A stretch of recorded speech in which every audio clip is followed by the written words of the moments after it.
Micro கிரீன்ஸுங்கிறது தானியங்கள், கீரைகள், காய்கறிகள், பழங்கள், எண்ணெய் வித்துக்கள் இதோட விதைகளை சின்ன செடியாக வளர்த்தி துளிர் நிலையில் அறுவடை செய்யறதாங்க மைக்ரோ கிரீன்ஸ். ஒரு விதை முளைப்பு கட்டுறதுக்கு அடுத்த ஸ்டேஜும் முழுசாக செடியாக வளர்கிறதுக்கு முன்னத்த ஸ்டேஜும் தாங்க மைக்ரோ கிரீன்ஸ். சில விதைகளை நம்ம மைக்ரோ கிரீன்ஸாக செஞ்சு சாப்பிடக்கூடாதுங்க. எக்ஸாம்பிள் மிளகு, மிளகாய், நெல், சோளம், கேழ்வரகு, கம்பு, தக்காளி இந்த மாதிரி சில விதைகளை நம்ம சாப்பிடக்கூடாதுங்க. எக்கோ கிரீன் யூனிட் பொள்ளாச்சியில் நடத்தின ட்ரைனிங்கில் கலந்துட்டு என்னோடய ஃபர்ஸ்ட் மைக்ரோ கிரீனை எப்படி வளர்த்தேன்னு பார்க்கலாம் வாங்க. டே 1 வெந்தயத்தை 20 கிராம் எடுத்து நல்லா கழுவி 12 மணி நேரம் தண்ணியில் ஊற வச்சுட்டேங்க. டே 2 வினிகரும் தண்ணியும் கலந்து 2 டைம் ஊற வச்ச வெந்தயத்தை கழுவி எடுத்துக்கிட்டேங்க. நார்மலாக சாப்பிட்றத விட மைக்ரோ கிரீன் ஸ்டேஜில் சாப்பிட்டோம்னா நம்மளுக்கு 40 மடங்கு சத்து ஜாஸ்தின்னு ரிசர்ச்சில் சொல்லியிருக்காங்க.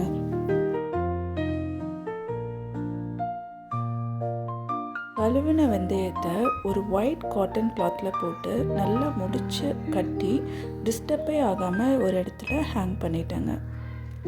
12 ஹார்ஸ் கழித்து ஓப்பன் பண்ணி பார்த்தேங்க. ஆனால் ஸ்ப்ரவுட் ஆகலை.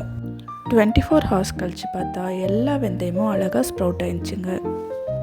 அடுத்து கோகோ பிட் மேலே ஆலோவேரா ஜூஸை ஸ்ப்ரெட் பண்ண சொல்லியிருந்தாங்க.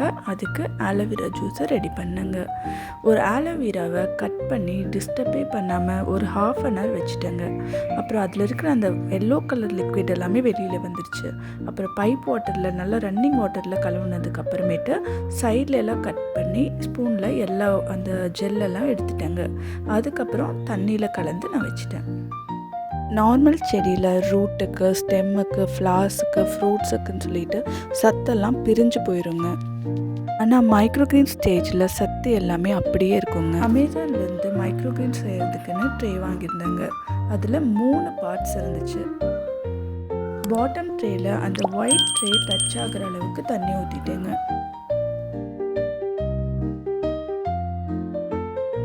கோகோ பிட்டும் வர்மி கம்போஸ்ட்டும் கலந்து அந்த ஒயிட் கலர் ட்ரேயில் ஃபில் பண்ணிட்டேங்க. ஃபெனோக்ரிக் மைக்ரோகிரீன் டயபெட்டிக் பேஷண்ட்டுக்கு, கொலஸ்ட்ரால் இருக்கிறவங்களுக்குலாம் ரொம்ப நல்லதுங்க. கலந்து வச்சுருக்கிற ஆலோவேரா ஜூஸை அந்த கோகோ பிட் மேலே ஸ்ப்ரெட் பண்ணி விட்டுட்டேங்க. ஸ்ப்ரவுட்டட் வெந்தயத்தை கோகோ பிட் மேலே லைனாக தூவி விட்டுட்டேங்க. மைக்ரோ கிரீன்ஸ் ரொம்ப சாஃப்டாக இருக்குங்க. அதை நம்ம சமைக்காமல் அப்படியே சாப்பிட்டுக்கலாம். வெந்தய மைக்ரோ கிரீனில் iron, fibre, protein, vitamin A, B, Cலாம் நிறையா இருக்குங்க. ட்ரையாக இருக்கிற கோகோ பிட்டை அந்த வெந்தயத்து மேலே 70% க்ளோஸ் ஆகிற அளவுக்கு ஸ்ப்ரெட் பண்ணி விட்டுட்டேங்க. மேலே இருக்கிற மூடி போட்டு க்ளோஸ் பண்ணி ஒரு டார்க்கான பிளேஸில் 3 நாள் டிஸ்டர்ப் பண்ணாமல் வச்சுட்டேங்க. இப்போ டே 6 மூடியை ஓப்பன் பண்ணி பார்க்குறேங்க. அழகாக எல்லா வெந்தயமும் அந்த மூடி டச் பண்ணுற அளவுக்கு வளர்ந்துருந்துச்சுங்க. பார்க்குறக்கே ரொம்ப அழகாக இருந்துச்சு. டே 7 சில லீஃப் பார்த்திங்கன்னா 2ஆக பிரிஞ்சும் சில லீஃப்ஸ் வந்து 2ஆக பிரியாமையும் இருந்துச்சுங்க. டே 8 பார்த்திங்கன்னா எல்லா லீஃப்லேயும் 2 லீஃப் ஓப்பனாக இருந்துச்சுங்க. அப்புறம் என்னங்க, விதவிதமான ஃபோட்டோஷூட் தான். நம்மளும் மைக்ரோ கிரீன் வீட்லேயே வளர்த்திட்டோன்ட்டு பார்க்குறக்கே ரொம்ப அழகாக இருந்துச்சுங்க. உண்மையாக மனசுக்கே ரொம்ப சந்தோஷமாக இருந்துச்சு. அப்படியே அழகாக இருந்துச்சு அது பார்க்குறக்கு.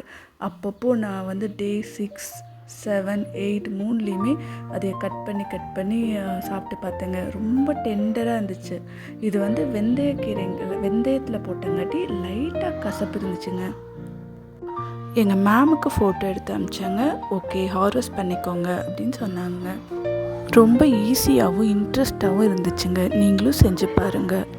ஹார்வெஸ்ட் பண்ணதுக்கப்புறம் அந்த கோகோ பிட் வந்து டிஸ்போஸ் பண்ண சொல்லிட்டாங்க. வெயிட் 118 கிராம்ஸ் கிடச்சிதுங்க. மேபி அது வாஷ் பண்ணதுக்கப்புறம் அந்த கோகோ பிட் எல்லாம் போனதுக்கப்புறம் 100 கிராம்ஸ் இருந்திருக்குங்க. நான் எக்கோ கிரீன் யூனிட் பொள்ளாச்சியில் நடத்தின ட்ரைனிங்கை அட்டென்ட் பண்ணேங்க. Thank you, Babu sir and team.